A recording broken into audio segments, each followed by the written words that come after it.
Next I'm going to show you how to throw an altered cylinder, or to create an altered cylinder on the potter's wheel. It's not that different from throwing a cylinder itself, and it does begin with the cylinder form. The first thing that you want to do is center your clay. After you've centered the clay, you are going to drop the hole. You still want to use your non-dominant hand, in my case my left hand, for support, and the right index and middle finger to drop the hole. For an altered cylinder, it's not unlike the cylinder where you want to leave about 1/4 inch of clay at the bottom. Go straight down in and until you find that you have about 1/4 inch of clay at the bottom. You can test it with the needle tool just like you did the cylinder.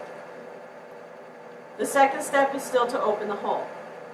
We still want a cylindrical form, so we're going to open it like we did the cylinder. A flat base and the walls coming in slightly. So we're pushing mostly with the pad of the middle finger of our dominant hand. The non-dominant hand stays on the outside and supports the clay. Be sure to keep your clay wet and to loosen and release the clay whenever you're taking your hands off.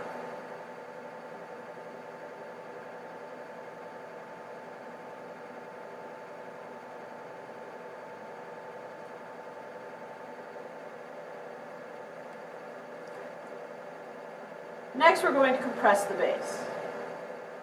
Again, because this is an altered cylindrical form, it's going to have a flat base. So it will be very similar to compressing the base of our original cylinder. We work from the side. Right-handed works from the side that is on the right side, pressing against the base and flattening it, tightening those particles together.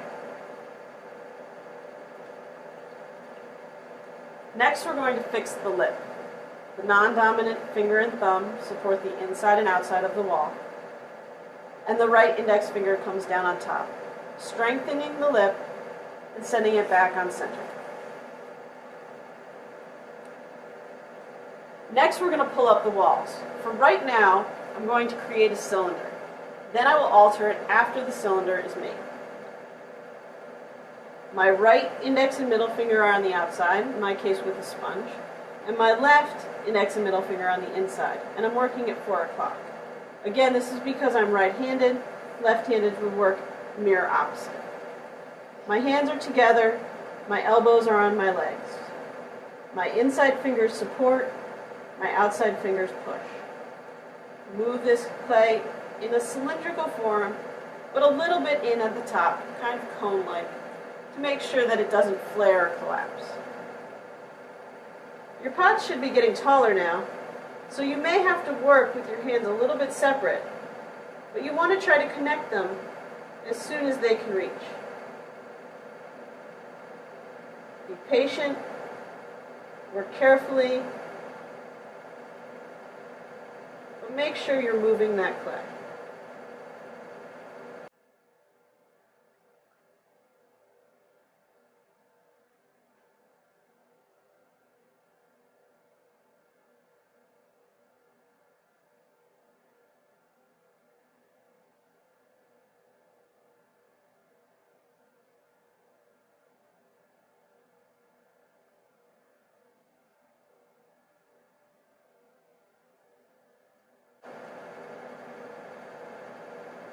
Every once in a while, you want to make sure that you go inside, you get the water out, and recompress your base so that it's nice and strong.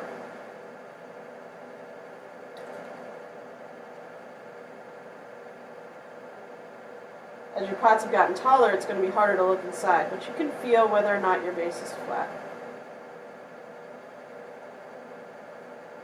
At this point, my cylinder has gotten quite tall, and it's about time that I start altering it. Your options for altering the cylinder are to make it grow out and be like a belly, or to have it come in narrow and be like a neck. Bellies must be gradual, and necks must be gradual. We can never have a shoulder, for example, and an angular coming in or out of the clay. We want the clay to grow out and grow back in. Grow into the neck, and then it can come up or flare out, traditionally speaking. Necks are generally above the belly to make sure that the pot entirely is supported. You can put multiple necks or bellies in, but you want to make sure that you start by constructing bellies at the bottom and necks towards the top. Your clay is moved with your hands. Instead of being together as they come out, up, to create the belly, your inside hand will be slightly below to have it start to come out. And as you finish the belly, you'll reverse, and your outside hand will press in and up to create the coming in of the belly or the beginning of a neck. So as I want to construct the pot to come out, my right hand will move up, and then my left hand will push up and out, slowly growing the belly. Then I will reverse and slowly come in. If I want to come in even farther, I can, and then I can come up at the end.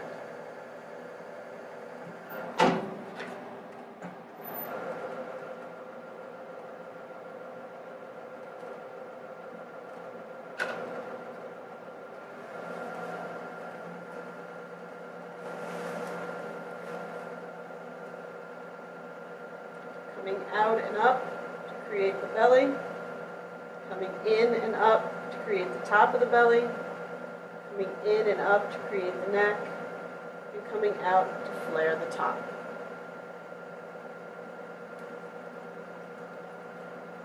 Your pots will get thinner as you stretch them into the belly.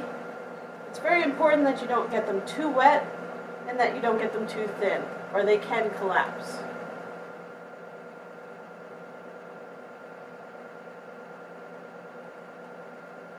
I'm going to go one more time and just finish up my pot. Coming out to the belly, coming gently back in from the belly, coming into the neck, and flaring out. And I can use my sponge to fix the lip, which will give me a nice rounded edge for my altered cylinder, which generally looks a little bit like a vase. Once you're done throwing, you'll remove it from the wheel head to a bat in the same procedure that you have everything else.